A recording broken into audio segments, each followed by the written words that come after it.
Jesus Cristo é o Senhor no céu, na terra e debaixo da terra.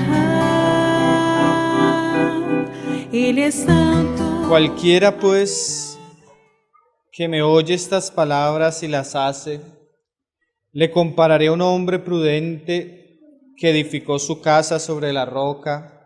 Descendió lluvia y vinieron ríos y soplaron vientos y golpearon contra aquella casa y no cayó, porque estaba fundada sobre la roca. Pero cualquiera que me oyere estas palabras y no las hace, le compararé a un hombre insensato que edificó su casa sobre la arena, y descendió lluvia y vinieron ríos y soplaron vientos y dieron con ímpetu contra aquella casa, y cayó y fue grande su ruina. Quisiera comenzar a compartir con los hermanos una serie o algunos compartir de la palabra relacionado con los fundamentos de la iglesia, los aspectos esenciales de la fe cristiana. Entonces, hoy simplemente quiero hablar la importancia de los fundamentos. Este pasaje es bien ilustrativo porque nos habla de la importancia que tiene el edificar la casa sobre un lugar seguro, sobre un lugar sólido. Entonces, ¿qué son los fundamentos de la fe cristiana? Como para resumirlo, los fundamentos cristianos, que ahorita vamos a leer por la palabra, son aquellas verdades absolutas de la fe cristiana. Es la base sobre la cual la iglesia está edificada. Son aquellas verdades que no son negociables de la fe. Entonces, vamos a tratar el asunto.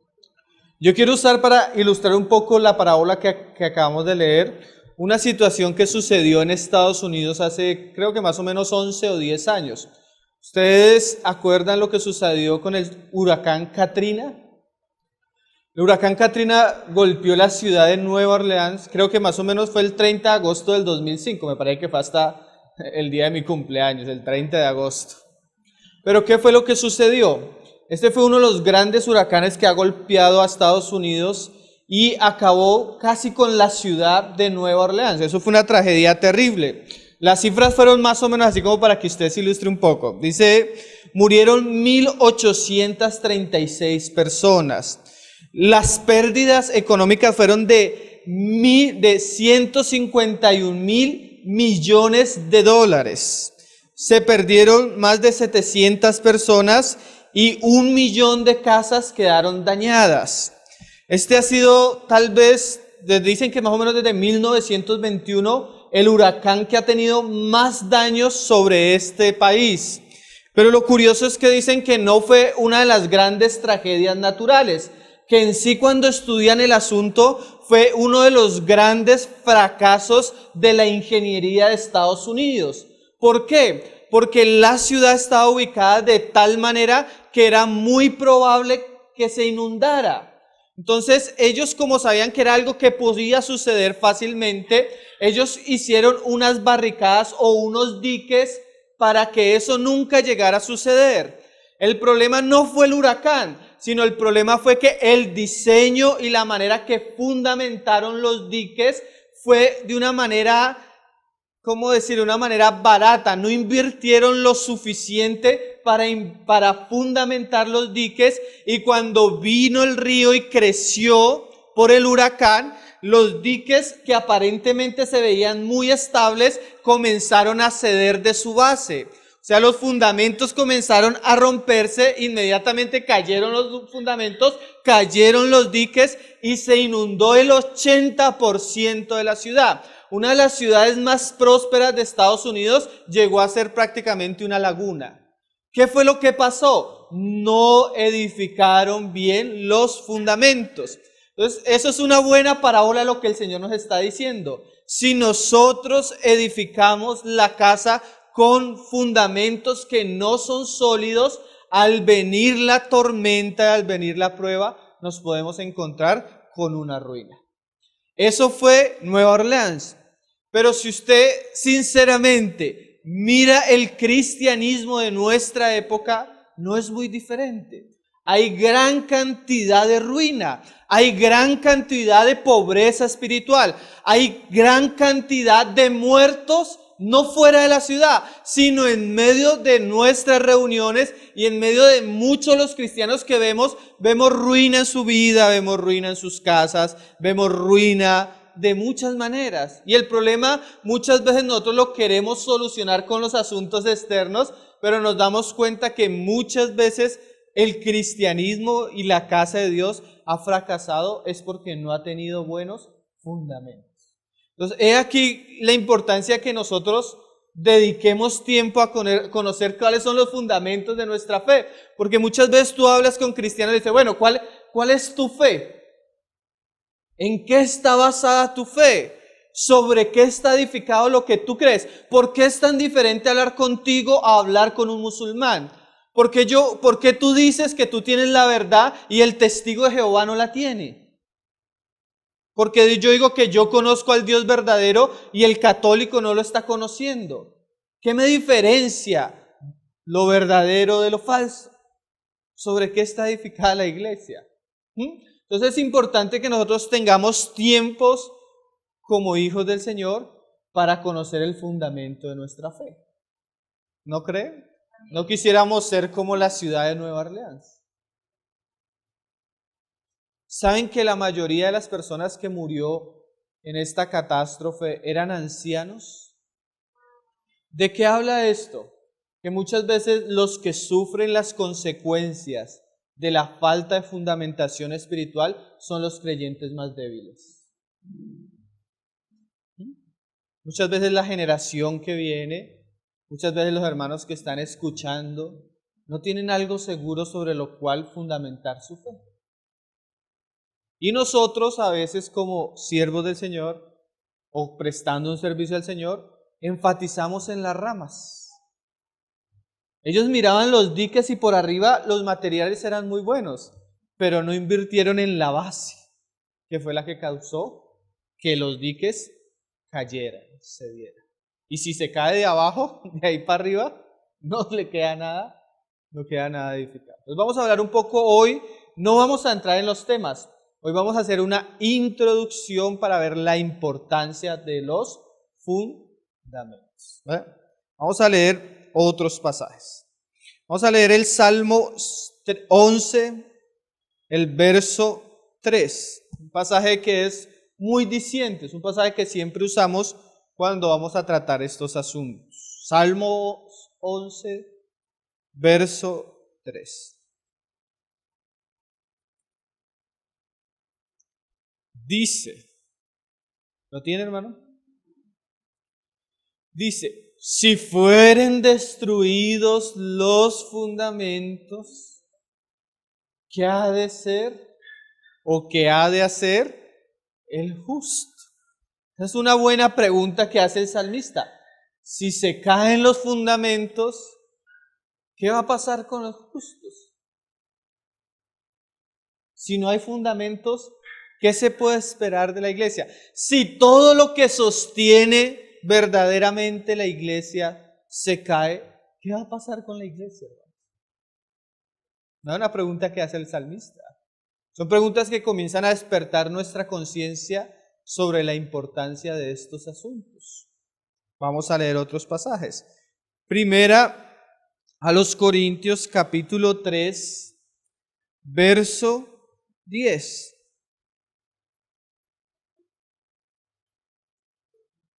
Primera de Corintios 3, verso. Vamos a leer varios pasajes a ver si nos despertamos. El calor está como maluco. Primera de Corintios 3, verso 10. Dice, hablando Pablo, 3, verso 10. Dice, conforme a la gracia de Dios que me ha sido dada, yo como perito arquitecto puse el fundamento y otro edifica encima. Pero cada uno mire cómo sobreedificar. Pablo está diciendo que cuando él llegó a Corinto, él puso un fundamento. Y la base de ese fundamento pone una responsabilidad sobre los corintios. ¿Cuál era la responsabilidad? Mirar cómo sobreedificar. El fundamento, como dice Pablo, ya está puesto. Pero de alguna manera, ahorita vamos a leer un pasaje en el Antiguo Testamento que la palabra nos va a mostrar que nosotros debemos volver a acabar donde se pusieron las cosas. Porque ese es uno de los problemas que tienen los cristianos. Muchos de ellos hoy aceptan verdades que no conocen. ¿Cómo así? Antiguamente, tú estudias la historia de la iglesia, y hubo verdades con las que se discutieron 2 o 3 siglos. Por ejemplo, ¿Jesucristo es Dios o no es Dios? Nosotros decimos, amén, Jesucristo es Dios. Pero hubo una época en que el cristianismo se negaba a la divinidad de Cristo. Hubo varios herejes, considerados después herejes, que llegaban a decir que Jesucristo no era Dios, que era un ser creado por Dios inferior a Dios, que llegó a existir en el tiempo, pero que Él no era Dios. Entonces se levantaron otros hermanos que leían las Escrituras y decían, no, sí es Dios, la Biblia dice que sí es Dios. Y duraron discutiendo 300 años. Entonces, en medio de esa discusión, los hermanos, al ir a la palabra y al enfrentarse al error, comenzaron a amar esas verdades que eran características de los verdaderos cristianos.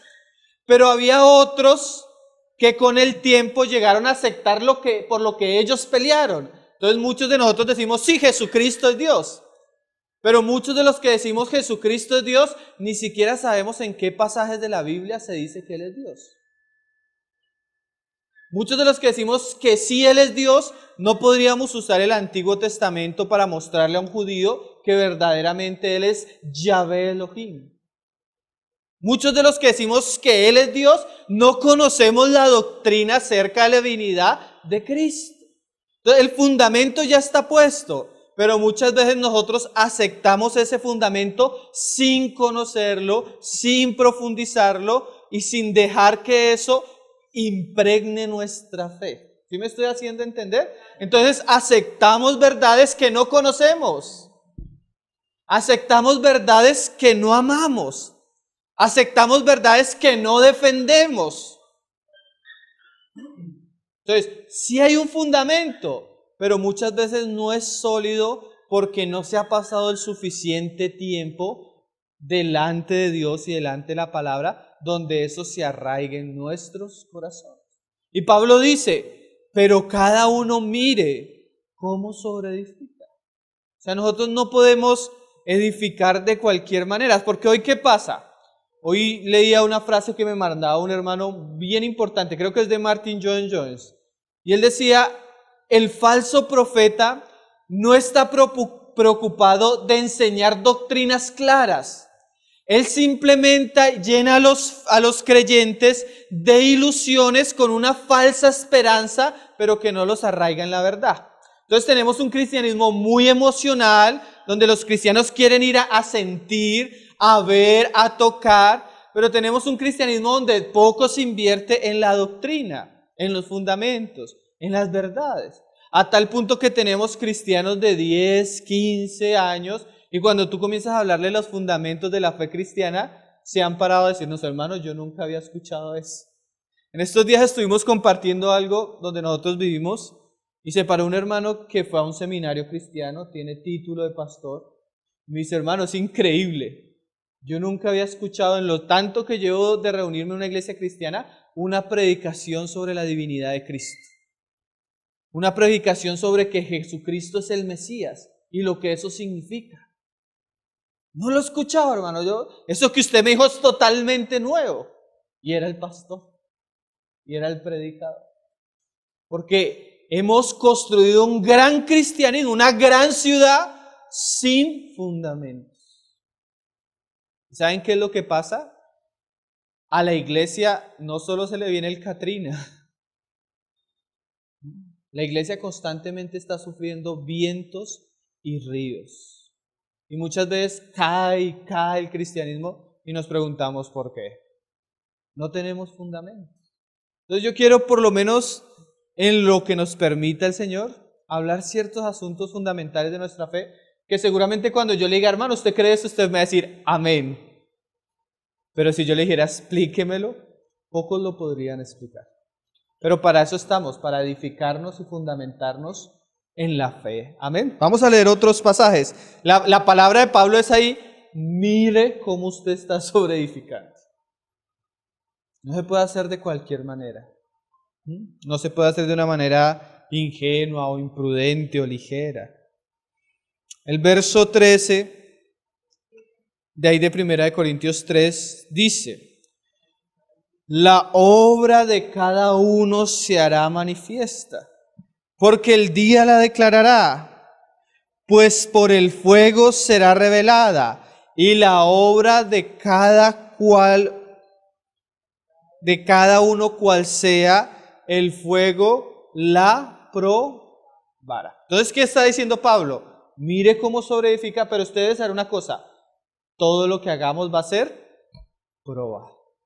A ver qué tan sólido, qué tan estable, qué tan firme es. El río vendrá, la lluvia caerá y los vientos vendrán.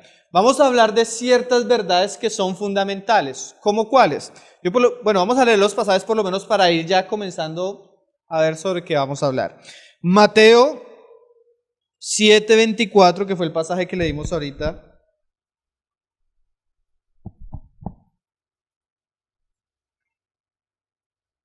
Nos habla tal vez el primer fundamento que vamos a tratar.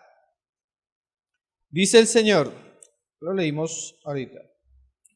Dice, cualquiera pues que me oye estas palabras y las hace, le compararé a un hombre prudente que edificó su casa sobre la roca. Entonces aquí el fundamento, ¿qué es? La palabra. Cualquier que oye estas palabras y las hace, va a edificar sobre un lugar firme, la roca. Entonces el primer aspecto que vamos a tratar, porque no podemos tratar doctrina sin dar primero la autoridad que tiene la Biblia. Por ejemplo, ¿por qué leemos la Biblia y por qué no leemos el Corán? ¿Por qué leemos la Biblia y por qué no leemos el libro Mormón? ¿Por qué leemos la Biblia y por qué no leemos las profecías de Elena de White? ¿Por qué la Biblia? ¿Usted alguna vez se ha preguntado eso? ¿Por qué la Biblia? ¿Por qué no otro libro? ¿Por qué la Biblia es tan importante para nosotros? Entonces vamos a hablar de la importancia de la palabra de Dios como fundamento. ¿Qué otros asuntos la Biblia nos habla que son fundamentos de nuestra fe que no son negociables? O sea, cuando yo digo de la Biblia, yo tengo que poner la Biblia aquí en alto y los demás libros por allá lejos. ¿Pero por qué? ¿Por qué tengo que poner con tal autoridad la palabra de Dios? Entonces vamos a hablar de esas cosas por las cuales nosotros decimos la Biblia es la verdad y es el único libro que es base de nuestra fe. Vamos a estudiar esas cosas, vamos a, así sea por encima, pero argumentarnos y fundamentarnos sobre nuestra fe que es santísima. Entonces tal vez el primer fundamento que vamos a ver es la palabra de Dios. Cuando tú le das la autoridad a la palabra de Dios, hay algo que la palabra de Dios resalta y es su testimonio de Génesis, Apocalipsis. Vamos a leerlo. 1 Corintios, ahorita estuvimos ahí, capítulo 3, verso 11 nos habla del fundamento. Dice 3:11. Dice, porque nadie puede poner otro fundamento que el que está puesto, el cual es muy claro, el cual es Jesucristo. Entonces Pablo, como un perito arquitecto, un perito era una persona especializada en algo. Pablo se dice que era un arquitecto especializado. Y el fundamento que pone Pablo sobre el cual es edificada la iglesia es la persona de nuestro Señor Jesucristo. Entonces es importante que nosotros conozcamos quién es Cristo. ¿Por qué le decimos tú eres el Hijo de Dios? ¿Por qué le decimos tú eres el Cristo? ¿Qué significa eso? Porque nosotros decimos, ¿tú crees que Jesús? Repite que Jesús es el Cristo. Sí, yo creo y lo repito, pero muchas veces no entiendo o no tengo suficiente evidencia de las Escrituras para conocer qué significa esas frases. Entonces, el otro fundamento que vamos a estudiar es lo relacionado a la persona de nuestro Señor Jesucristo. Amén. Sería el siguiente fundamento. Mira lo que el Señor le preguntó a sus discípulos. No lo vamos a leer, pero ustedes conocen esa frase. ¿Quién decís vosotros que soy yo? Es una frase supremamente importante. ¿Quién es Jesucristo para nosotros? ¿Será que yo puedo decir lo mismo que dice Mahoma? Que Mahoma dice de Jesucristo que es un gran profeta. ¿O será que es más que un profeta? ¿O puedo decir como los testigos de Jehová que es el ángel, el arcángel Miguel o Gabriel? ¿Quién es Jesucristo? Vamos a estudiar ese asunto. Hermano, estos son los asuntos preciosísimos de nuestra fe. Ojalá nosotros pudiéramos tener mucho tiempo para considerar estos asuntos, porque esa es la doctrina cristiana, la fe cristiana, los fundamentos. Pues, fundamento la palabra de Dios, el fundamento la persona de Cristo, y el siguiente fundamento que tal vez, si el Señor lo permite, alcancemos, sería no solo la persona de Cristo, sino su obra. Vamos a leer otro pasaje. Primera de Corintios, ahí capítulo 2, verso 1.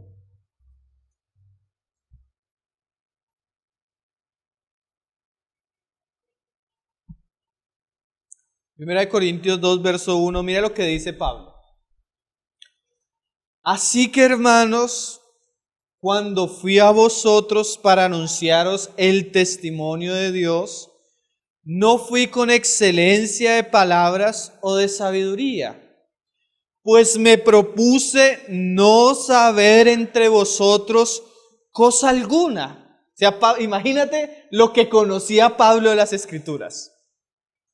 Pero cuando él iba a ir a Corintios dice, me propuse, hermanos, no saber ninguna otra cosa, sino a Jesucristo, el segundo fundamento que veíamos, pero no solo a Jesucristo, sino y a este crucificado. O sea, no solo el testimonio acerca de Jesús, sino el testimonio acerca de la obra de Cristo. ¿A qué vino?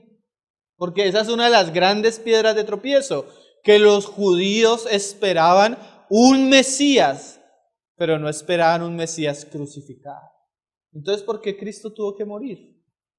Entonces, la importancia no solo de la persona, sino de la obra que Cristo vino a cumplir. Cristo y este crucificado. Yo creo que con esos tres asuntos vamos a tener, en la medida que el Señor nos lo permita, buen pan sólido para digerir estos días. Pero vamos a mirar otros pasajes que nos hablan la importancia de profundizar en el fundamento. Por lo menos quería que ustedes ya tuvieran como conciencia de lo que vamos a estudiar. Pero vamos a mirar otros pasajes que hablan de edificar sobre el fundamento. Lucas 6, verso 47. Este pasaje es el mismo citado en Mateo 7, el que leíamos ahorita, Mateo 7, 24, pero ahora en la boca de Lucas. Lo que nos va a servir el pasaje de Lucas es que Lucas nos da dos frases que nos sirven para lo que vamos a estudiar. Lucas 6, verso 47. Lucas 6, verso 47. Mira lo que dice Lucas.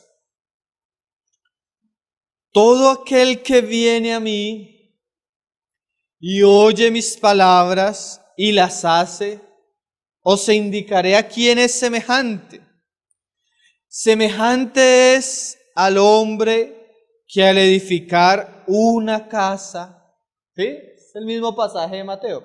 Pero estas dos frases no las dice Mateo, estas dos palabras que dice Lucas no las dice Mateo. Dice, cavó y ahondó. O sea, lo que nos muestra el pasaje es que hay asuntos que no pueden ser superficiales.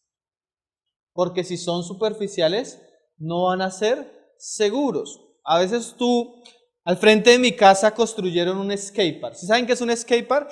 Un parque para montar tabla, para montar patines, ¿sí? Que son U's, que son rampas. y lo construyó el distrito. Eso el parque costó como 300 millones de pesos. Y es una cosa, no es muy grande, es pequeño. Entonces cuando dijeron en el barrio que lo iban a construir, todos los muchachos que montan eso en el barrio, esos estuvieron animados. Pero cuando comenzaron a construir, eso trajeron excavadoras. Duraron 5 meses cavando. Hicieron un huecazo yo pienso que el hueco tenía para ahí unos 7 o 8 metros hacia abajo. Y cuando lo construyeron, el parque no alcanza a tener 2 metros de altura. Pero cuando tú lo miras, fue un parque bien hecho. Pusieron un buen fundamento, lo cimentaron. Han querido hacer otras cosas los mismos muchachos, pero lo hacen con cemento y con ladrillos, y ellos lo hacen y a la semana se les daña.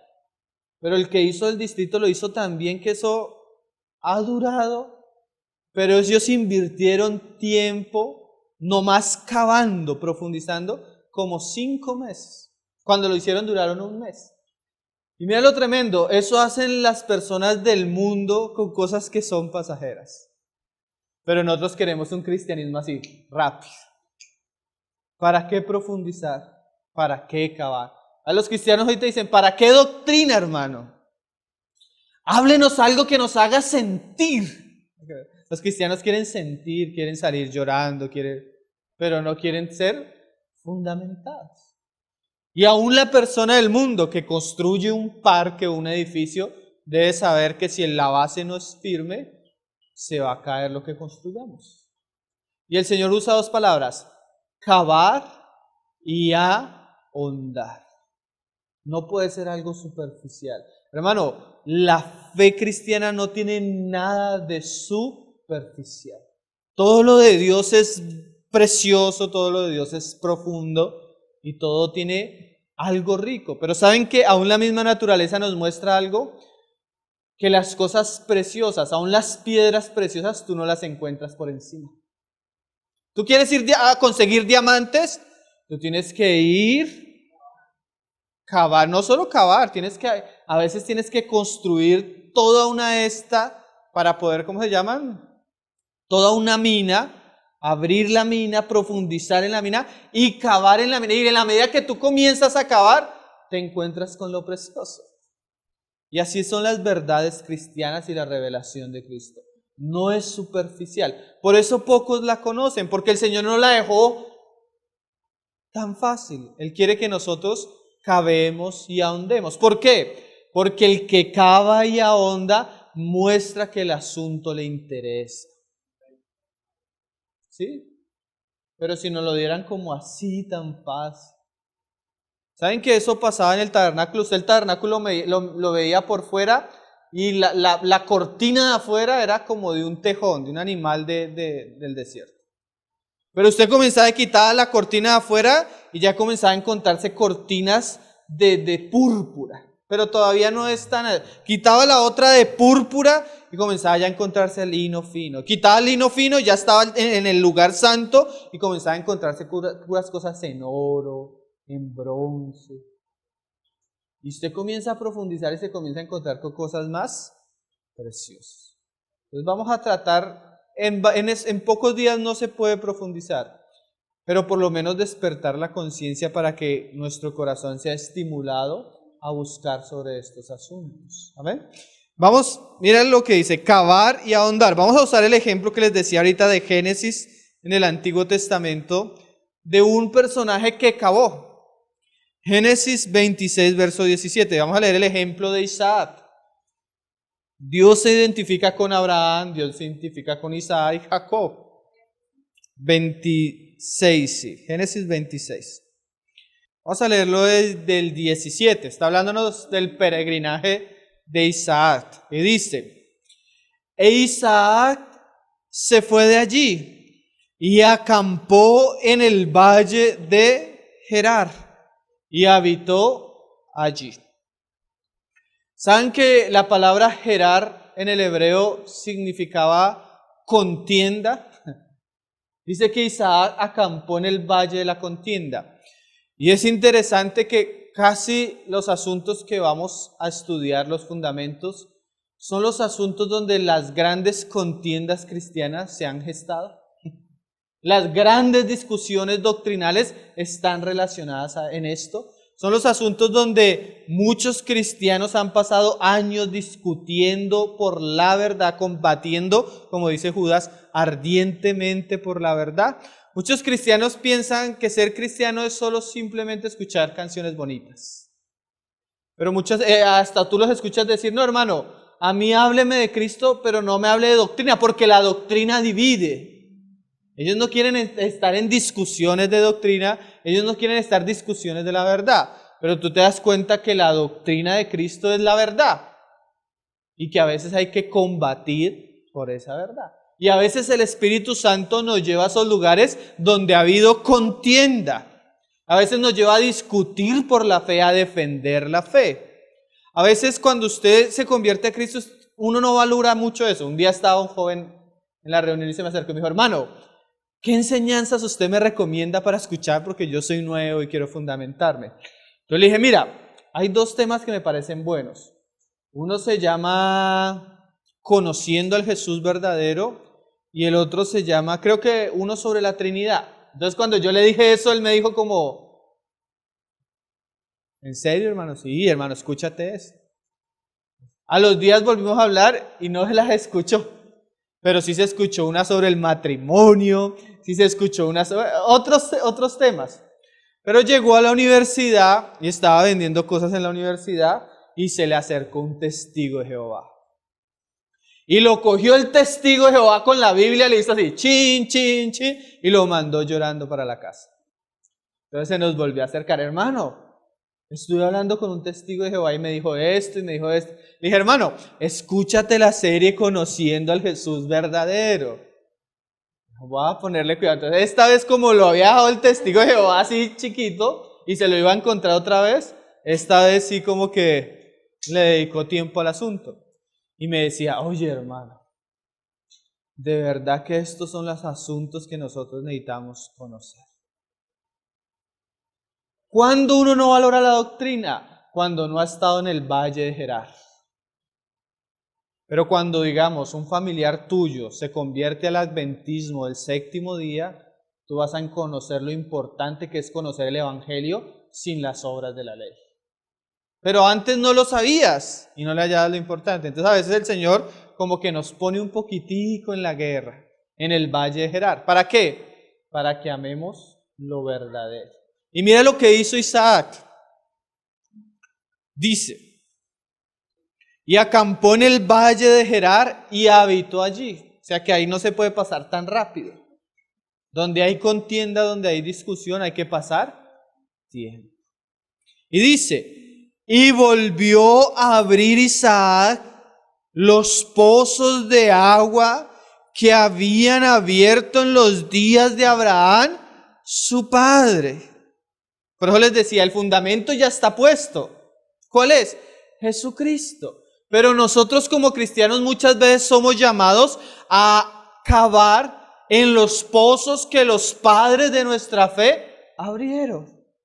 Pablo ya puso el fundamento, Pedro ya puso el fundamento, Juan ya puso el fundamento, pero yo a veces soy guiado por el Espíritu a poner mis pies en el valle de Gerar y cavar en los mismos pozos. ¿Saben por qué? Porque los filisteos han hecho algo ahí, que muchas veces los cristianos no ignoramos. ¿Qué hicieron los filisteos con los pozos de Abraham? Y que los filisteos habían cegado después de la muerte de Abraham. O sea que en los tiempos de Abraham los pozos estaban vivos y la gente podía ir y tomar agua viva.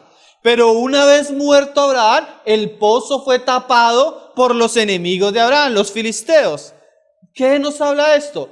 Muchas verdades con el tiempo han sido predicadas de una manera preciosa, a tal punto que ha sido agua viva para muchos cristianos. Pero una vez murieron esos predicadores que hablaban esas grandes verdades, Satanás vino y a la generación siguiente le tapó el pozo.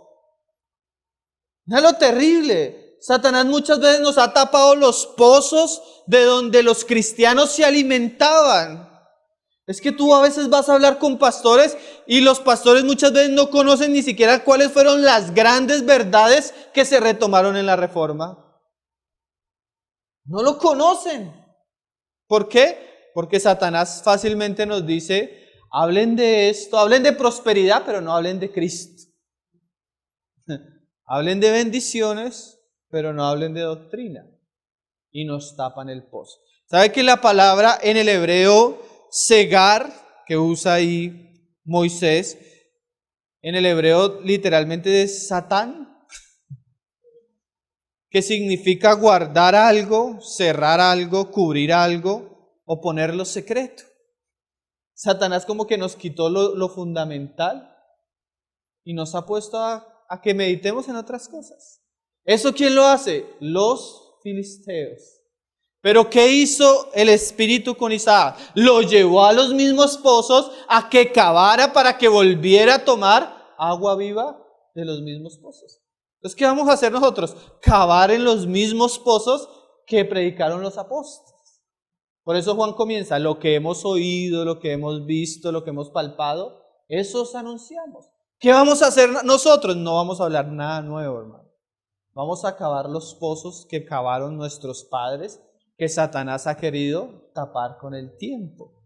Y mira lo que dice en el 19. No, todavía no hemos acabado el 18. Y que los filisteos habían cegado después de la muerte de Abraham, y los llamó por los nombres que su padre los había llamado. Pero cuando los siervos de Isaac cavaron en el valle y hallaron allí un pozo de aguas vivas, los pastores de Gerar riñeron con los pastores de Isaac, diciendo, el agua es nuestra. Por eso llamó el nombre del pozo Esek, porque habían altercado con él. Y eso significa ser altercado. Si inmediatamente Isaac vuelve a cavar esos pozos, otra vez vuelven los enemigos y comienza la discusión. Y así son estas verdades. Estas verdades fueron, son y deben ser predicadas, pero en la medida que son predicadas también se van a levantar voces para querer tapar. ¿Qué quiero resaltar? Que Isaac no solo cavó una vez, sino cavó varias veces, hasta que el asunto fue firme. Mira cómo lo dice el pasaje siguiente. Y abrieron otro pozo y también riñeron sobre él, y llamó su nombre Signa. Y se apartó de allí y abrió otro pozo. Y no riñeron sobre él. Llega un momento que dice la palabra, resistid al maligno. ¿Y qué? Y huirá de vosotros. Llega un momento donde la verdad es predicada tan constantemente, donde ya no hay necesidad de hablar de los asuntos. Aunque con el tiempo, si llegan nuevos hermanos, se ha de fundamentar otra vez. Pero estos son asuntos que deben quedar firmes, seguros. Estas son la salvación. Este es el fundamento de la iglesia. Y dice ahí, y llamó su nombre Rehoboc, y dijo, porque ahora Jehová nos ha prosperado, y fructificaremos en la tierra. ¿Saben qué es lo que pasa? Espiritualmente eso se puede traducir muy fácilmente en el Nuevo Testamento. Una vez hay fundamento, se puede crecer. Porque si hay un lugar seguro, Dios puede comenzar a edificar encima. Muchas veces nosotros nos preguntamos, Señor, ¿por qué los asuntos no crecen? Y no estamos hablando solo en número. ¿Por qué no avanzamos? Porque el Señor no nos lleva a nuevas jornadas. A veces no estamos fundamentados. Y es que al Señor no le interesa poner peso encima si no hay una buena base, hermanos. Porque ¿saben qué hace el peso? Hunde y destruye lo otro y hay ruina. Yo he visto así palpablemente iglesias que crecen muy rápido, hermano. Pero asimismo caen muy rápido. Porque no hay. Entonces, sí es bueno crecer y prosperar, es lo ideal, pero después de que hayan buenas bases. Pero a veces nosotros como cristianos, sin menospreciar, porque nosotros también lo hemos hecho, queremos saber muchas cosas de escatología, pero no sabemos lo fundamental. ¿Sí me va a entender? Sin menospreciar la escatología, porque tiene parte en el consejo de Dios. Pero a veces no conocemos lo fundamental. Y dice Pablo, me propuse no saber otra cosa. ¿Por qué? Porque él sabía que era importante para la iglesia de Corintio que ella conociera los fundamentos. Terminamos leyendo unos pasajes ahí en Judas. Judas 1, verso 20. Judas están hablando de un ambiente de mucha apostasía. Pero mira las palabras que Judas habla a los hermanos. Judas 1, verso 20. Pero vosotros, aunque el cristianismo se esté colapsando, hermano, vosotros, amados, edificándoos sobre vuestra santísima fe. ¿Qué está diciendo Judas? Hermanos, a pesar de lo que está pasando, ustedes edifíquense sobre la fe que es santísima. ¿Cuál es esa fe? La misma que él había hablado en el verso 3. Mira cómo él lo dice. Amados, por la gran solicitud que tenía de escribiros acerca de nuestra común salvación. Judas tenía gran solicitud para hablarle a los hermanos de la salvación, de la fe que ellos tenían. ¿Y qué les dice? Me ha sido necesario escribiros, exhortándoos, que contendáis ardientemente por la fe que ha sido una vez dada a los santos. ¿Qué está diciendo Judas? Hermanos, les pido que entren en el valle de Gerar y contiendan por los pozos que Dios nos ha dado, por las verdades que Él nos ha dado, por la fe que Él nos ha dado, por la salvación que Él nos ha dado. Entonces estos pasajes nos hablan de la importancia de edificarnos, de conocer y de combatir la fe que una vez nos ha sido dada. Entonces, si el Señor nos lo permite, vamos a estar en estos días meditando sobre los fundamentos de la doctrina cristiana. Tal vez no todos, sino de la manera que quisiéramos hacerlo más profundamente, pero por lo menos las cosas que consideramos prioridad que todo creyente debería saber y profundizar y arraigarse y cimentarse en ellas. Amén. Tal vez algunos de ustedes cuando comiencen a escuchar esto van a decir, amén, yo ya esto lo conocía. Pero no, tal vez no todos. Entonces necesitamos crecer no solo personalmente, sino como iglesia. Amén. Y permitir que el Señor nos dé tiempos donde podamos fundamentar nuestra fe de una manera sólida, cavar y ahondar en las Escrituras, en los asuntos que son esenciales de nuestra fe. Entonces, si el Señor lo permite, hermanos, vamos a estar en estos días. Señor nos ayude, nos anime y podamos ser de los que dicen como el salmista, ¿qué pasaría si no tuviéramos fundamentos? Señor nos ayude a amar, a darles el valor, a darles el lugar y a guardarlos en el corazón y a combatir por ellos. Amén. Entonces pues vamos a orar. Yo sé que es entre semana, que estamos cansados. Hoy tuvimos misericordia, estos días tal vez no. Señor nos ayude, hermanos. Amén. Padre, te damos gracias, Señor, por tu palabra, Señor. Te pedimos que tú nos ayudes por tu gracia y por tu Espíritu, Señor. Tu Espíritu que tú lo enviaste para guiarnos a toda verdad, Señor.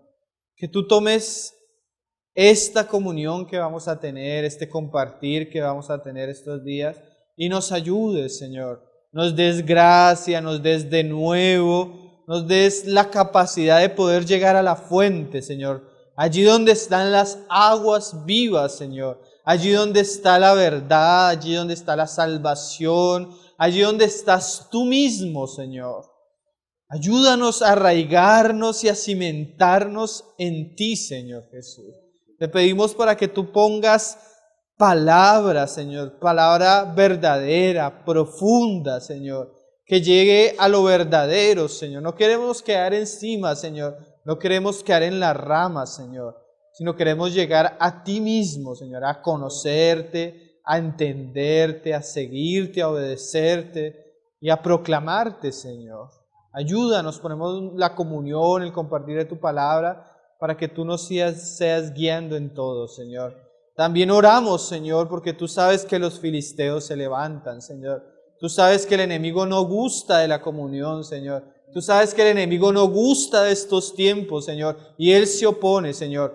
Todo espíritu, todo viento, todo lo que quiera hacer Satanás para enrarecer el ambiente de tu iglesia, Señor, ponlo bajo tus pies, Señor. Toda oposición, toda persona, toda situación que se quiera oponer a esto, Padre, oramos con la autoridad y en el nombre de tu Hijo, Señor, para que tú seas disipando los aires, Señor, y permitiéndonos perseverar en la doctrina de los apóstoles, perseverar con todo amor, con todo gozo, con toda diligencia, Señor, para que tú seas exaltado y glorificado en medio nuestro, Señor. Ponemos estos tiempos y estos días, Señor, que vamos a estar en medio de tu iglesia, Señor. Ayúdanos en todo, Señor. Nos encomendamos a la gracia que es en tu Hijo Jesucristo. O leão de Judá